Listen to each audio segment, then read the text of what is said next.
Yes. Now we'll go about the administration or the ruler part. See, uh, according to historian V.A. Smith, according to historian V.A. Smith, uh, calls the period of Gupta as a golden period in Indian history. This opinion is contested by many historians. Contested means also they also agreed about this uh, sentence. Now we'll see who are the rulers who ruled this Gupta Empire. Political history. So this political history of Gupta Empire is ruled by four rulers. First is Sri Gupta, who is the founder. Second is Sri Gupta's son Chandragupta first. He made the kingdom politically strong. Then his son Samudragupta.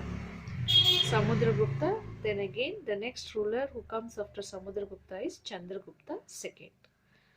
Chandragupta II, he is famous, he is also known as Vikramaditya.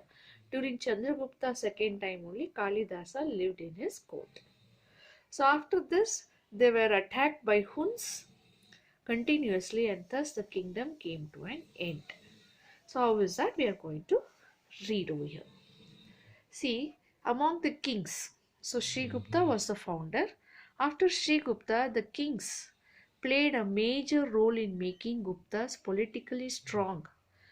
Is Chandragupta first is identified as the first historical person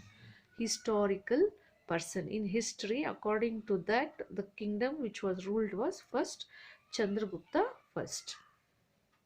He married one of the Lichavi princes, means the other kingdom princess, called Kumara Devi. Kumara Devi. This strengthened. So if they have marital relationship with other kingdoms, their strength will increase. So that as a result, that strengthened the status of power of Guptas. With the ascendance of Chandragupta to the throne in 319 20th century. So when he became the ruler, the Gupta era started. He ascended the throne in 319. So that year is called as Gupta era. So after him it was Samudragupta. So we can see Samudragupta's achievements are commemorated, means described in Allahabad pillar inscription, which is inscribed by Harisena. Who inscribed means ಕೆತ್ತಿ ಬರ್ದಿರೋದು ಅವ್ರ ಬಗ್ಗೆ ಆಯ್ತಾ. ಅದನ್ನು ಬರ್ದಿರೋದು ಯಾರು? Harisena. It is written by Harisena. It is return in Sanskrit language. Okay, so which language and has been inscribed on Ashoka's pillar also. So on Ashoka's pillar also it has been inscribed. So he was during his time he ruled most part of India under his control, and he performed one of the yagas called Ashwamedha Yaga. Ashwamedha Yaga. So that yaga brings in the mind that the Vedic rituals and the traditions that is followed during that time by Samudra Gupta. So here they say that Samudragupta is not only a conqueror but also a poet and a lover of music. So how is this we come to know is through the coins, gold coins. In those days each kingdom has their own gold coins with their emblem, etc. So the gold coins, one of the gold coins deposit means show that he is playing veena, one of the musical instrument. So that shows that he was not only a conqueror, he was also a poet and a lover of music. So after him it was Chandragupta II who expanded the kingdom of Samudragupta and brought stability, means to certain uh, limit to control. Okay, so he defeated. So he also tried to extend his empire by defeating Sakas and took western part of India under his control. Then he also developed a relationship with many Indian royal families. Many Indian royal means rich families through marriage. through marriage. Either he married or he brought a daughter-in-law or son-in-law from other kingdoms. So he increased the marital relationship with other rich families, and became very influential person, means very famous person. And he was also called as Vikramaditya. So for this, he earned the title. He got the title as Vikramaditya. Who earned the title? Chandragupta II. So during his reign, memorable for the encouragement, during his time, he also gave importance for literature, art, and also not only he was a conqueror, he gave more importance for literature, art rather than the battles. So for that, we can get a good example that Kalidasa, a famous poet, was in the court of Chandragupta II. And he wrote many poems like Meghaduta, Raghuvamsha, Kumara Sambhava, and Ritu Samhara were the poems written by Kalidasa during his time.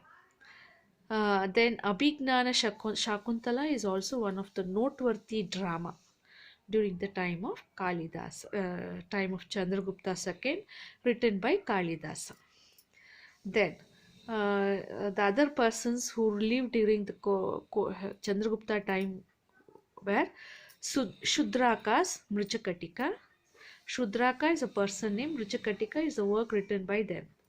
Then Vishakadatta's Mudra Rakshasa, or the other literary works of this period.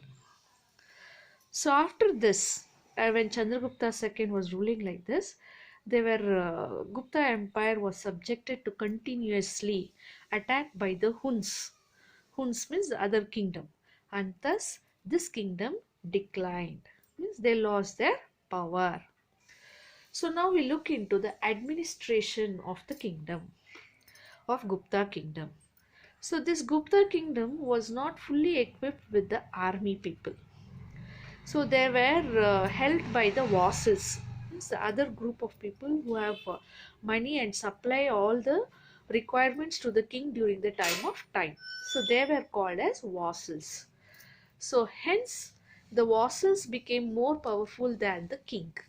Okay, the vassals became more powerful than the king.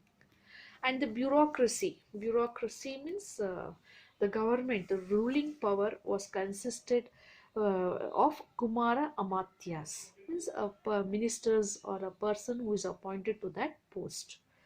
And they had various positions. So according to position, they were appointed. And the power was divided. Decentralized means the power was divided among the other persons according to the power. Then the priest received many grants. Priest means Purohitru. They got grants from the kings, means money from the kings to build temples, and therefore we can find more temples built during the time of Gupta period.